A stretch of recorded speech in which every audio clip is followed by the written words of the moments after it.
on this edition, I have the pleasure of sitting down, having a chat with a good friend, Sam Taggart, who was a client of Abundant in some of our early years, and who I have had the pleasure of being a part of his journey. He's had the pleasure of being a part of our journey.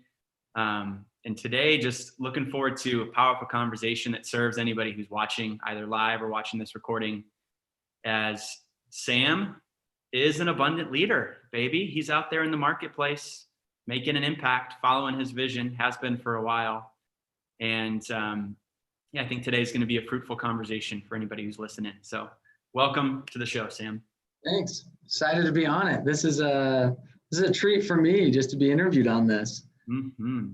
Absolutely. So just to kind of dive in here, let's talk a bit about, I think let's just start with what are you up to, Sam? And a lot of people watching probably know who you are. Some people don't know who you are, but you run Door-to-Door Con, Door-to-Door University. And, I'd love for you just to share a little bit about the mission that you're on. What's the mission beyond what you do and how you help people? What's the mission that you're really after right now? So for a while. The same. The mission has been the same since it got crafted in the desert with you, and working through coaching, and it's to unify, up level, and bring honor and integrity to the door-to-door space. And I felt like there's thousands of people out there that do direct sales and really don't have any pride in it. They're kind of like, I'm going to do this for 2 years and then go get a real job. I'm like, what do you mean? This is a real job. And I just was sick of society seeing door-to-door and direct sales. It's kind of like a fake job. And I'm like, well, I know a lot of people have made millions of dollars and built awesome companies and had an amazing way to market through door-to-door. And I was like, why are we diminishing it? Why are we saying it's not viable? Why are we saying it's not real? And I was just sick of that. And I was sick of the bad practices. I was sick of the longevity, the retention, the tools, the support, and the pride that this industry needs to have. And I said, there's nobody out there advocating it. So I'm on that mission, and we founded the Door-to-Door Association. It's kind of a big part of that. It's a nonprofit that is changing the rules of licensing. We're doing a documentary next year on just kind of bringing better light to, there are a lot of good people. And I think that, when most people hear door-to-door, they think of that sleazy magazine, tatted up guy stealing your money. And it's no, most of the people in this industry are good, honest people just trying to make a living like everybody else, So anyway, it's just kind of bringing better PR and better training and better systems to business owners and leaders and all the way down to the rep. And I mean, that's kind of our big push. And anyway, I've got an awesome team behind us now, and it's not just me now. And it's kind of like, hey, let's go do this. Mm-hmm. Awesome. One of the things that we talk about at Abundant, our mission is really to help conscious sales leaders who are changing the world. And, when we think about a salesperson, everybody is a salesperson in a way, because if you want to make an impact in the world in any way, or your community or your family, ultimately you have to be influential, right? All impact happens through influence. And so when salespeople see themselves as leaders in whatever they're doing, and see, hey, I can actually make a difference through the conversations I have. Door-to-door is a great example of that. It's you help people, you sell a product, you solve a problem for them. And also, if you're doing it the right way, you can make a difference. You can be the best part of someone's day, right? You can leave someone better than you found them through that conversation. 100%. And also, not everybody's going to be in sales forever, who's in sales. And what I love about your mission is that you're helping people take pride in what they're doing and seeing, hey, maybe there is a career here for me. There's a path for me to explore in this field. And even if not, even if they end up doing something else, there's no better education than being in sales. There's no better education than door-to-door sales. And so, I'd love just to hear a little bit about your thoughts on that and how sales prepares people for whatever their mission is, whether it's in sales or not. what are some of your thoughts on that, about how people have the opportunity to really become ready to do what it is they're here to do in this life through sales? Yeah, I mean, I read a book called The Vanishing American Adult by Ben Sass. It's really good because he talks about scar tissue is good, and how a lot of parents and just kind of society isn't really putting people in situations to create scar tissue and learning skills through hard work. And, you know, he takes his kids and puts them on a ranch for a month in the summer and makes them learn how to milk cows at 5 a.m., et cetera. And I feel like thing with door-to-door or direct sales, it requires a lot of rejection and repetition and consistent, like, hard hustle that creates some serious scar tissue. And, you know, I look at how most people, they look for the easiest way to go be successful, but you look at the successful people, they all went through some of the hardest things to get to where they are.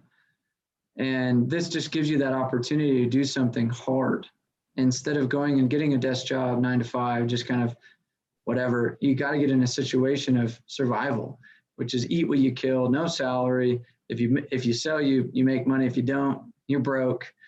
And seeing how your mind responds to that, and doing things to intentionally get better at preparing your mind to respond to rejection and respond to weeks where you make no money, and realizing the value of what you can create by an exchange of value, I think sets you off on a really positive tone for the rest of your life. Because, you know, whether it's you're not in sales or sales, I mean, that's the lubricant of society. So whether you go on to start your own business, whether you're in marketing, whether you're in whatever, I mean, at the end of the day, nothing happens till a transaction is made, whether that's getting married or that's, you know, it's anything. I mean, literally yesterday I got pulled over and getting a speeding ticket, sold the cop out of getting me a speeding ticket.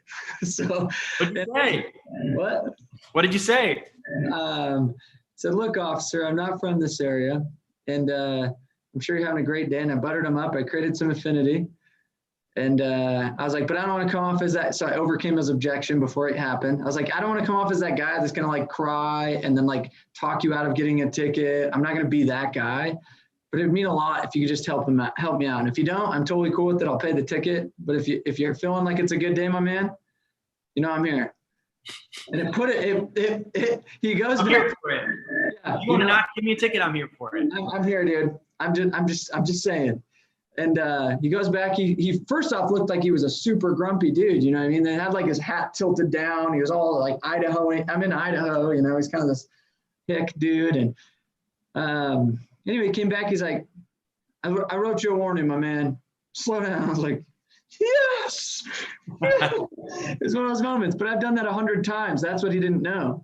I've probably gotten out of 100 times, gotten pulled over. I've probably gotten like 3 tickets. Like, so when you talk about sales, you go, okay, where else is it applicable in my life? And I mean, yeah, I've saved probably thousands of dollars in speeding tickets, and that's about where it stops. You know what I mean? That's about where sales has helped me. So just kidding. But I mean, it's all worth it.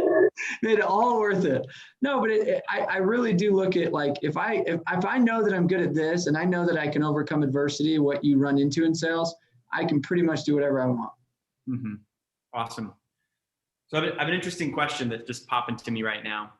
You know, at Abundant, we talk about the difference between people who are on that ladder of achievement, who are always focused on that next goal, that next accomplishment to give them some sense of fulfillment. And by the way, I'm a big fan of achievement, right? So it's not the only part of the equation, right? So achievement plus alignment is how you create abundance, right? If you're missing the alignment piece, then it's not sustainable. You're going to have to clean up shit that, you know, you've broken along the way or didn't pay attention to.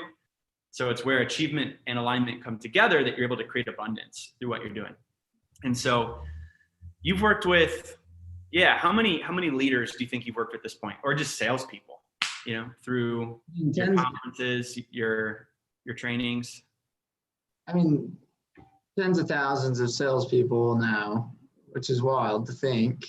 And I've personally been into over 100 companies to consult them, and, you know, lifted up the hood and traveled to their offices and coached lots of different leaders in different mastermind groups. And Yeah, I mean, I've been able to see, it's interesting doing what we do is you get to see perspectives from such a different viewpoint that has really helped kind of help us craft better solutions for people. You know what I mean? Like, I think about it, you apply that to sales. It's like, okay, the customer's sitting there objecting to something because they only see their perspective. They only see what they see. And I think a good coach, a consultant, having perspective is, let's say I'm selling an alarm system, for example.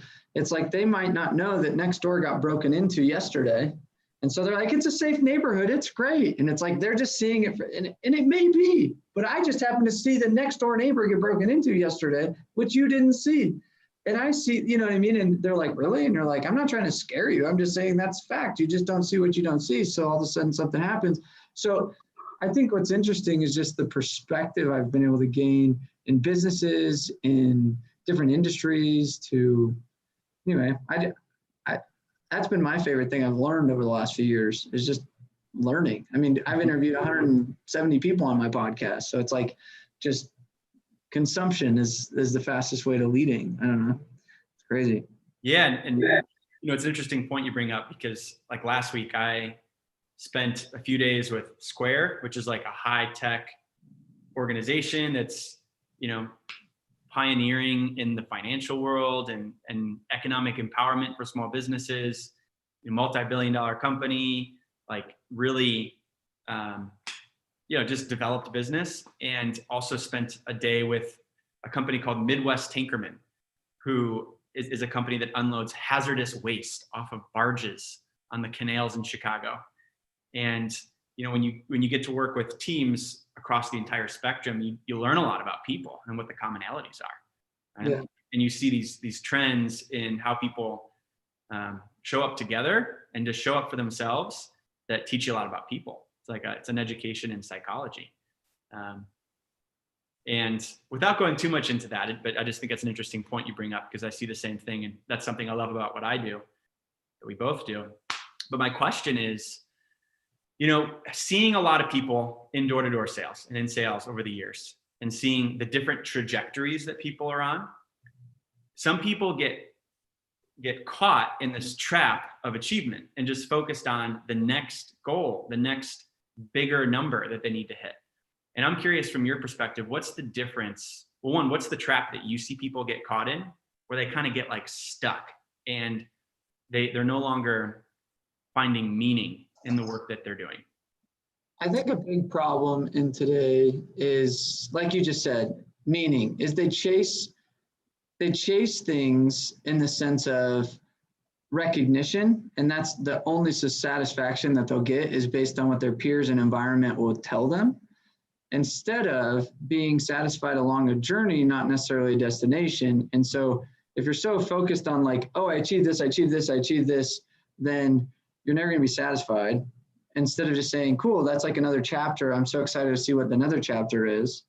And this hit me hard. I finished number one at Vivint in 2014, and I go up onto the main stage, and I then realize when nobody else is cheering and I'm getting my trophy in front of thousands of people, and all of a sudden they're like, all right, next. And you're like, that was it? Like I was number one. Like this should have, like the heavens should have opened up. I should have had like, you know what I mean? Like this should have been like one of the coolest things ever. Like, why is nobody like bowing and kissing my feet? Like I was like, oh wait, nobody cares. I was like, nobody cared. And then it was like, okay, now it's 2015 season. Let's go. It's like, and then I realized, oh, my whole thing, like I did this whole job. I've worked for years to try to get to this moment. And I'm still living. I'm only 20 something and I still got to keep going. And I still got to like, and I think I had a big paradigm shift around achievement versus kind of this journey of, always pushing in this relentless pursuit of excellence to say, how do I unlock my true full potential through a journey of, removing lids and breaking through barriers and reaching new me. You know what I mean? It's just like a constant evolution. Yeah. And just to be clear, anybody who doesn't know who Vivint is, being number one there is a huge deal. It's like the Olympics of sales to be number one there. That's like the gold medal. You know, that would be, if there were Olympics in sales, that would be one of the events, right? Would be like, who's number one at Vivint, and you got the gold medal. So it is. It's the biggest door-to-door company in the world, and probably the most elite sales dudes there. It's a big platform to be on. So let's talk a little bit about some of the work we've done together and just your journey as a leader, right? From there to what you're doing now. And, you know, we met when you were the VP of sales at Solcius, right? A solar company. And when we met for the first time, you knew how to achieve, right? Had some gold medals in your pocket. You had a prestigious position of influence and leadership within that organization. And there were also some things that were getting in the way of like you tapping into that next level of potential. And can you share a little bit about like where you were at that time and just what you learned from that period of growth and introspection and taking an honest look at yourself that prepared you for what you're doing now, right? Yeah, I mean, the framework of you saying achievement plus alignment equals abundance really hits hard. You know, I've never heard it said like that. And I'm writing a book called The Achievement Framework right now. And I'm putting that in there, by the way, quote, Ben Schemper. And but I'm in there as VP, we're crushing it. I just sacrificed 1.5 years of like pay to kind of reinvest back into building. And all of a sudden I'm 1.5 years in, and I go on this stupid desert thing where you drop us off and you make us fast for 3 days and you make us not like live in a tent and sit on a rock and we're just meditating. And I'm like, really? I can't bring a book? So I'm like, I signed up for this. I'm like, let's go. Like, all right, I'm in. And it was something I'd never done before. And, I'd always had a passion to help a lot of people. Like I knew that I was gifted in the sense of my sales ability and leadership ability, but I didn't want to hold my cards close to the chest like a lot of our industry does. They're very scarcity mindset, very like, if you're not making me money, then I would never want to help you. And I hated that. And so when I was at Solcius, I was like, oh, I'm kind of a free man. I can kind of do what I want. And I started exploring around a podcast, and I started exploring around, some certain things. And all of a sudden I go to this immersion with you, and we go out to the desert, and I have a vision, and the vision was me on a stage with a lot of people and speaking. And I was like, what the freak is this? I was like, this isn't Solcius. And I kept asking, what is this? What is this? What is this? And I think God just was like, hey, you need to go put all the door-to-door industry together and help it. I'm like, what? Like, what do you mean? It's like, put an event together. Do stuff to like make this place better, because it's changed your life and it's changing a lot of lives, and nobody's really recognizing that. And I was like, wow, that's powerful. And I'm like, well, what am I doing today? And I'm like, I'm just like kind of making an override, selling, managing a bunch of people, helping their lives. But I was like, God's like, you have a bigger mission than just like one little company. And it hit me hard. And I was like, oh shoot. So then that formed the first year of Door to Door Con. That was like, spring of 2017. And then Door to Door Con happened January of 2018. And, those 6 months, it was really hard because I felt like I was achieving a lot in Solcius, but I was out of alignment. And I came to a pivot, and it was a hard pivot in the road where I was like, oh shoot, I can't serve two masters in this setting. Like I can't be the VP over here and like taking care of all my people when I'm also called to go take care of an industry and a whole movement and shifting how perspectives are seen, and tools and culture has been over the last 20 years. Like I'm literally changing how our industry is perceived. And I'm like, which one am I more aligned with? So obviously, everybody thought Solcius, it was a cool recruiting event for Solcius is Door to Door Con. I was getting a bunch of pushback, and everybody was like, this can't happen. Don't go to that. That's Sam's way of recruiting you. And I was like, no, no, no. Like, I'm not trying to recruit. Like, I truly am just trying to share. And I'm truly trying to give a cool conference for everybody, you know? And it was like super conflicting for me to the point where I said to the owner associates, I said, hey, I gotta quit. And he's like, what? I was like, I can't do both. And I chose the kind of no pay, negative money event and a podcast. And he's like, oh, I'll see you in 2 months. he's like, you'll come back, you know, because going and starting your own business and going and starting a consulting company with no, you know, and I didn't even know I was going to do a consulting company. I had no intention of doing that, but going in like this dark tunnel of unknown for a mission that I was aligned with was a scary thing.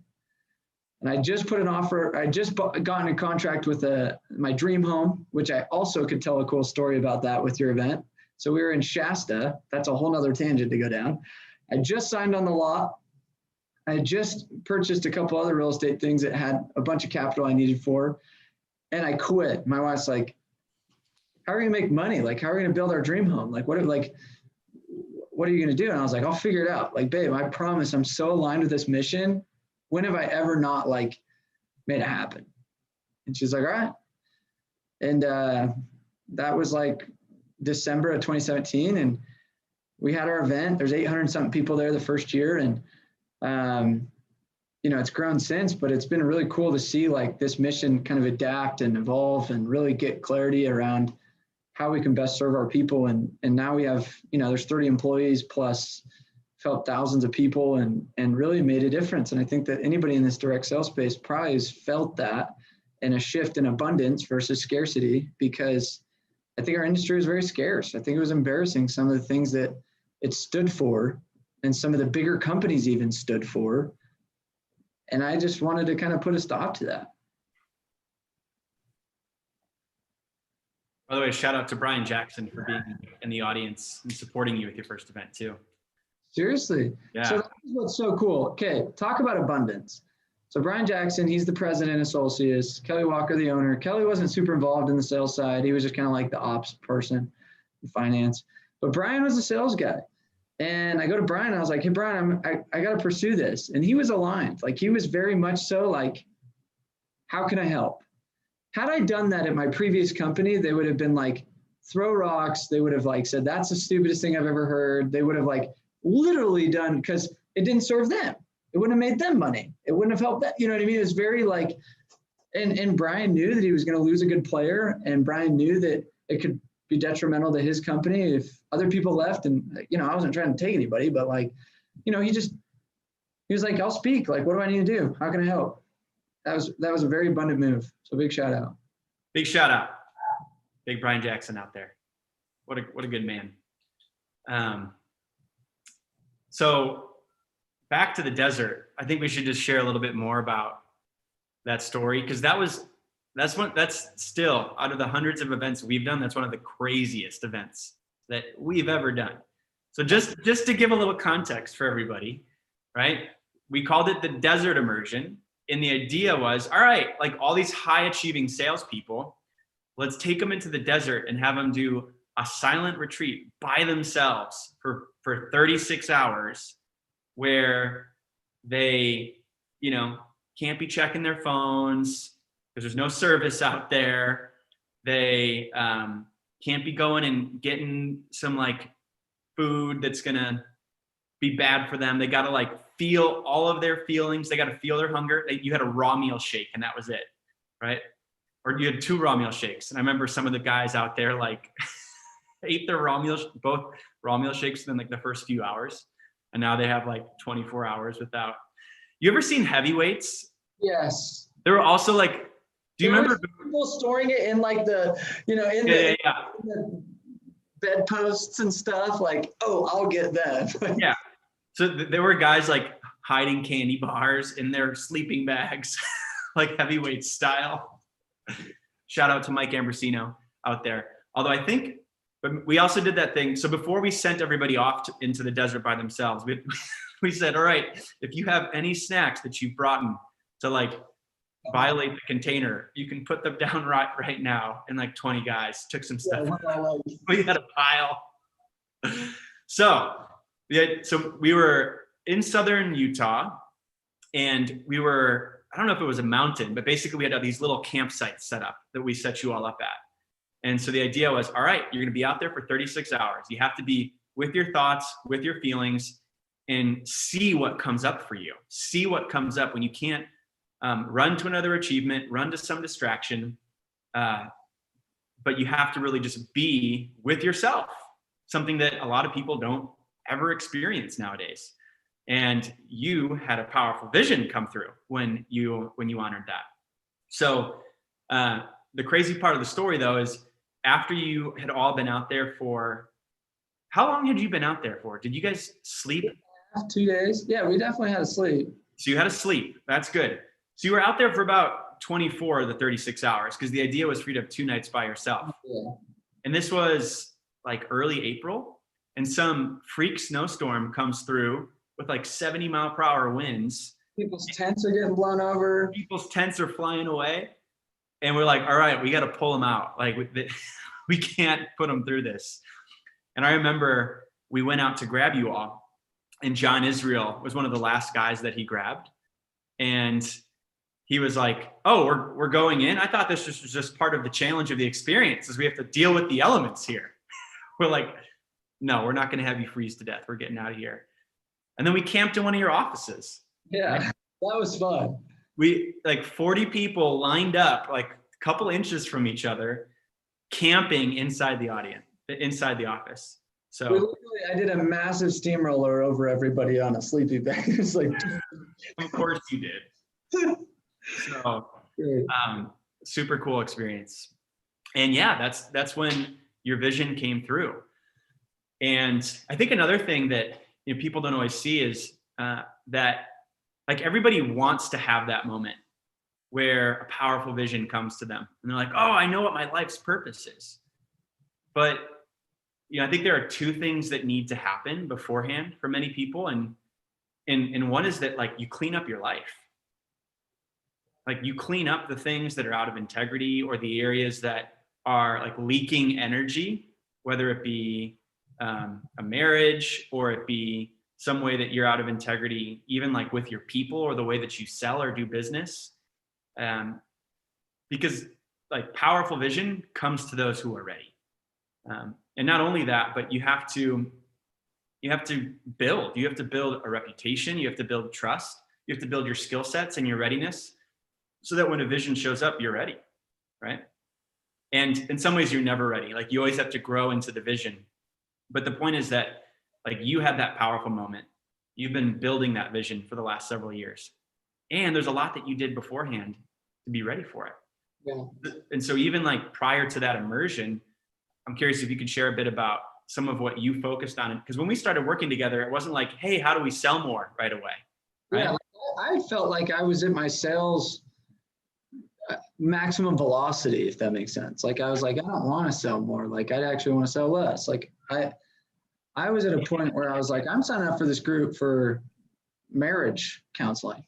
I was like, this is going to be my unconventional marriage counseling.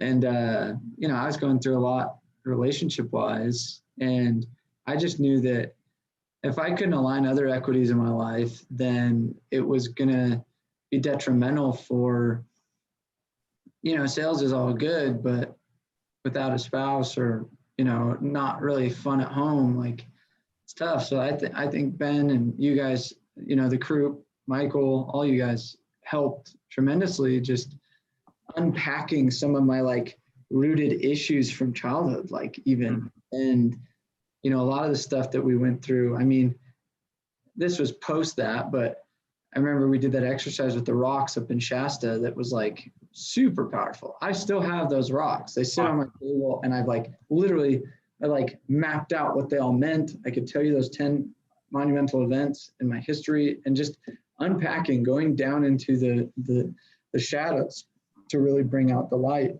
And I think that oftentimes we don't take time to unpack some of our baggage in our emotional, upbringing, and whether that's childhood, whether that's relationships with our parents, our spouses. And I'd done a lot of work with you guys on that, and it was very, very helpful. Yeah, and it was both us helping you with that, but it's also, it was a space that was safe for you to do that work with yourself, right? It was like, ultimately you did all the work. Like you made all the changes. You had all the conversations with your wife, right? And with yourself. So, absolutely. And, that prepared you to have an environment in a lot of ways that supported you when you started door to door. So, by the way, Shasta, this is a little bit of a tangent here, but I'll share. So the other week, about a month ago, I took a week to myself. So something I haven't done in 8 years. And I drove up to hot springs in Oregon called Breitenbush, which is an amazing place. It's like a hot springs up in the mountains in the redwoods, mountain stream going through it, hop from the hot springs into the cold river and back. I spent a week there. On the way up, I stopped at Belinda's house in Shasta, where we stayed. And the dam is still there in the pool that we made. That's awesome. And that was actually a powerful moment for me because that was the first time I'd been back. And so for anybody who's watching, we basically, at the start of the event, just for fun, there was this mountain stream in Mount Shasta where we were, and all of us were there. There were about 10 of us. We like carried big rocks and made this dam in the river. And the idea was to like create a swimming pool because the water wasn't deep enough to swim. And so then we could soak in the cold water. And it was a lot of fun to just build together, but also to then be able to hang out in that spring or that pool we created. But the powerful part for me was going back and seeing it and being like, oh, we built that 3 years ago and it's still here. And Belinda was like, people love this pool. They love dipping in it. They're so grateful for it. And I had totally forgotten about it. But for me, it was like, wow, like the ripples of your actions and how many people are impacted by that over the years, just seeing like a physical expression of that was really cool for me. And it made me think about all the little things that we do where we don't get to see the ripples, but there's still ripples from our contributions or the decisions that we make, good or bad, right? We can make ripples both ways. And that's why alignment's so important. So, really cool. Yeah. So let me see here. What else do we want to chat about? Yeah. So Sam, is there anything else that's on your heart that you want to talk about today? I think so. Going on the Shasta thing, we did an exercise where we kind of envisioned our kingdom.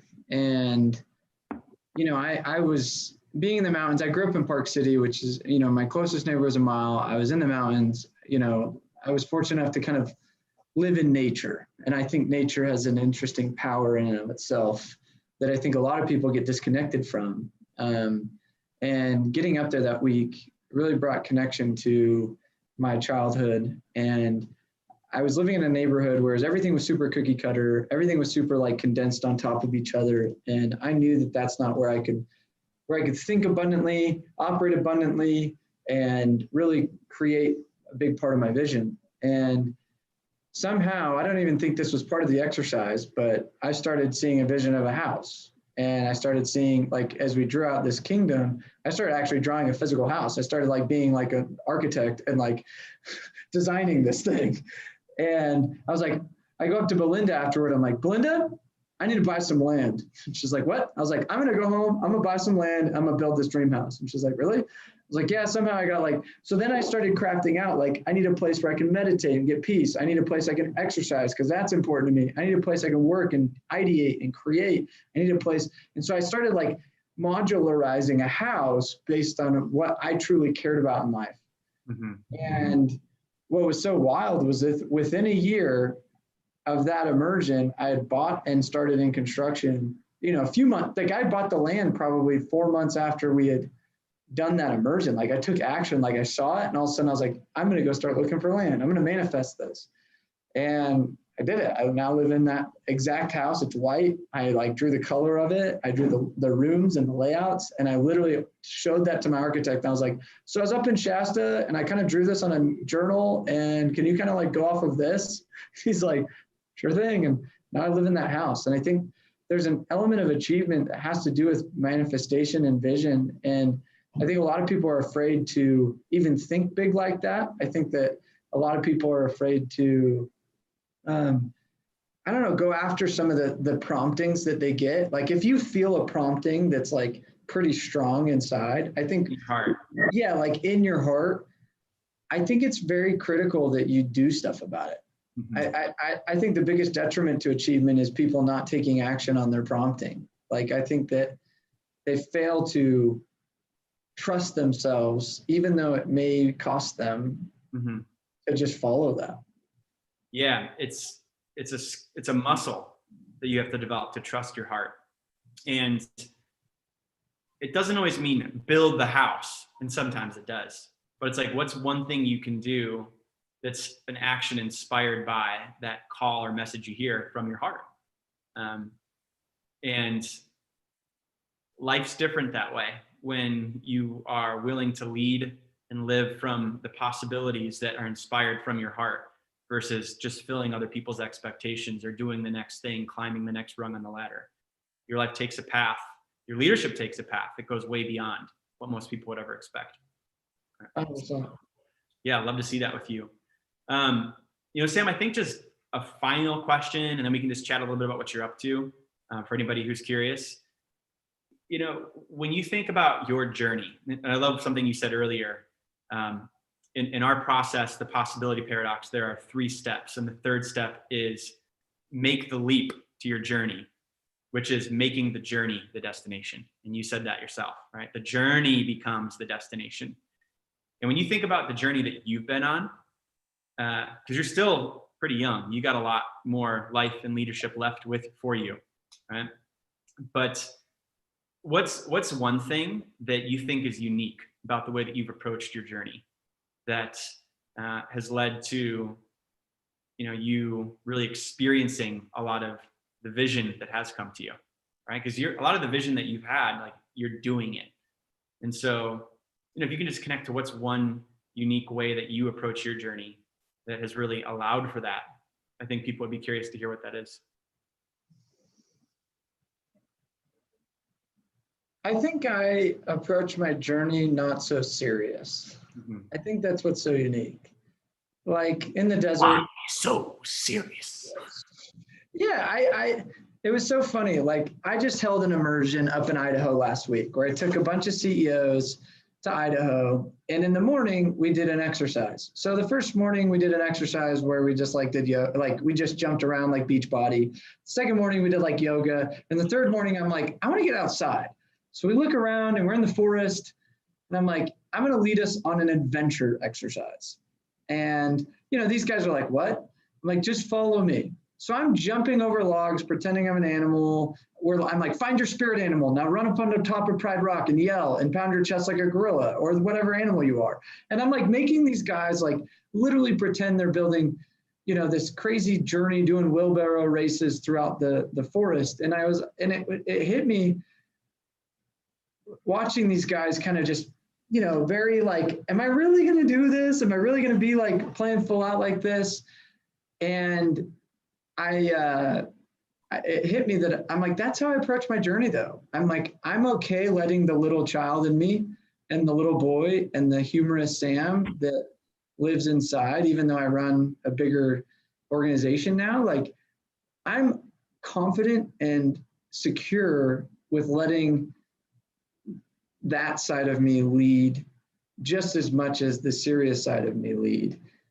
And I think too many people want to play like, if I'm not in a suit and tie and I don't think things like a business and maybe it bites me in the butt every once in a while, but I'm okay with that. Like, but I'm okay with saying, how do I let the little child in me still play in this journey just as much as the adult in me? I think that's one thing unique that I truly live by. Super cool. Yeah, I remember you, the first door-to-door con and you being on stage. And I think you were like, there was karaoke and you were the first person to hop up and do it. Yeah, and then I had to pretend I was a cheerleader, and I put my like shirt in between my like. I remember that. Yeah. I'm on a main stage speaking in front of hundreds of people, like, and I was okay with it. Like I don't know. I think that like certain people probably it repels, but other people it attracts. I think owning your identity, and that's me. If that's not you, then don't do that. But like for me, like in the desert, I ran around naked just because I wanted to like feel free, and we were in the desert. Why not? And like, I feel like people lose themselves because they're trying to chameleon themselves to other people's perception of what should be XYZ versus just being themselves. Mm-hmm. And here's the interesting thing that you're speaking to is that, I say this all the time, but there's a lot of research that has come out and a lot of anecdotal evidence that I've seen, I'm sure you've seen as well, where the highest performing teams have an element of psychological safety that exists, where people are safe and comfortable bringing their whole selves to the table. They're not like withholding who they are. They're able to be themselves fully. And that takes a lot of work for a leader and for a culture, because you have to make it safe for people to show up however they are, right? Whether you like it or not. But when that exists, people are able to bring them full selves to the table in their engagement or their contributions. Or they're not withholding anything from whatever mission you're all on together. Yeah. That's what we're speaking to is, even at door-to-door con, it may have repelled some people who were a bit insecure with themselves. And there were also people who were probably inspired by it, who didn't even get it. They're like, I don't know what's happening right now. This doesn't make any sense. But somehow I feel a little more comfortable. Like, if he's the weirdest one in the room on stage and this is his event, like, I don't think I have to worry about what people think about me here. Yep. Mm-hmm. So, and just one last story I think that's fun to share while you're on here is, that was a really powerful moment to be there and supporting you with Door-to-Door Con and just watching it all go down. In that you were stepping into a vision that was genuine, right? I was there from the beginning and seeing it come online, and, your motivations and your purpose behind it were really generous to the industry and wanting to uplift the standard of culture in the door-to-door. And I'll just never forget it was like an alternate universe where Grant Cardone is in the next room, like next door, calling people fat in the audience as you're in your event, pretending to be a cheerleader, helping people feel safe and bringing them together to collaborate and co-create. It was like different worlds. And that was a moment where I got more inspired in my vision, because I was like, yeah, we need to do more of this. Like, our work's not done. Yeah, it was interesting, the polarity, and how when you have true authenticity and power, like, and you align with people, and it's powerful and it's clear. I think when anything that's out of alignment becomes more clear, and they start to say, "Oh, I didn't realize there was polarity in messaging," and I think that it only cemented the necessity of what we were doing stronger. Anyway, so pretty cool. Pretty cool. Yeah, it's a great image for you to remember again and again, right? Yeah, and in the moment, it's crazy. In the moment, I was freaking out. Yeah. The event with Grant Cardone through a competing, I don't even have a competing company, but like, I don't know, a big company says, let's sabotage this event, and like throws an event down the hall and like says, hey, come see Grant Cardone for free. Of course, I'm sitting there going, freak, what the heck's going to happen to our thing? Like, I'm making people pay to this, and it's our first year, and they've got a lot of money, and they got Grant Cardone, and I don't have that. Like, it was a scary moment. And you're just like, dude, just Sam, take the higher road, don't say anything. And it was very helpful having you as a coach kind of walk me through that, because, it was very tempting to be like, F these guys, like, what are you doing? And it was very cool to watch me taking the higher road and just not saying anything, how much it really served me versus playing the low road, which they wanted to kind of suck me into. So anyway, I've taken that as a life lesson in a lot of regards. It's those moments where you condition it. It's like where you become the version of yourself that can show up that way more consistently. So that was like a forging moment. So. Yeah. Well, speaking of Door-to-Door Con, just to kind of wrap up, it's happening this year? Live, in person. All right. David Goggins, can't hurt me. Everybody should know who that guy is. John Maxwell, everybody freaking should know who that guy is. One of the best authors on leadership ever. Hal Elrod, Brad Lee, and Tim Story are kind of all the keynotes. And then we've got 18 other workshops. And its main focus this year is different because we are limited due to COVID. And we have to get the same size venue, which last year we had like 2,000 people there. This year we'll have 500 tickets, and it's a little bit more spaced out. We'll have 30-something vendors instead of 80 vendors. And, we'll take all the precautions that the state guidelines recommend. And, we want to be cautious of it. But at the same time, we were like, do we do it virtually? Do we not do it virtually? I'm like, dude, I'm so sick of Zoom events. Like, this is just, I'm like, literally, I'm doing a pulse, and I'm like, hey, I'll limit the tickets. I'll make them more expensive. So if you're really serious about being there, and I'm going to throw some really intimate, deep mastermind level leadership event. I mean, I don't know a better lineup than that. Like, you go you go try to seek out an event over the next year or last year that had a lineup as strong as that. It's gonna be tough to find. And anyway, we've invested a lot this year in really making a really cool experience. So if you're interested, d2dcon.com, go check it out. And I'd love to see you there. So tickets will go fast because we've limited it, where we had 2,000 last year and now there's only 500 spots. So, and we've only gotten bigger and better at marketing. So go get your tickets. So. One thing I'll just say about that lineup is what I like about it is it's not just a bunch of big names. Like Hal's a good friend. John Maxwell's a legend. David Goggins, like obviously his work is based off of real experience, like he's the real deal. But they're all pretty aligned. There's not any assholes on the stage this year with that. So I think that's pretty cool. I think it's gonna be a cool event. So yeah, super excited. Awesome, brother. Well, hey, it's been a pleasure chatting with you here today, connecting. And any final words from you? Yeah, I would just say, take pride in what you do. Like, I think a lot of people out there, they struggle at like really getting passionate about like whatever it is that they do. And I think a lot of salespeople in particular, they get very insecure sometimes due to like a customer or a review or, a company or whatever. Just like go own it. Like, heck, I'm wearing a shirt right now that says I knock doors. It's like, we gave these to everybody at DDCon to just be like, whatever it is that you do, like you got to own it, take some pride in it. And it doesn't just happen overnight when you sign up for a job. And we hired a girl. I just met her today, just barely. I didn't even know we hired her yet, but I was like, she's a billing specialist. And you know what? I want you to be the best damn billing specialist ever. And I want you to be like, I'm gonna own this. I think too many people, they don't like own their job as much as they should. So it's my 2 cents. All right. We'll wrap it there. Thanks everybody for checking in. And thank you, Sam.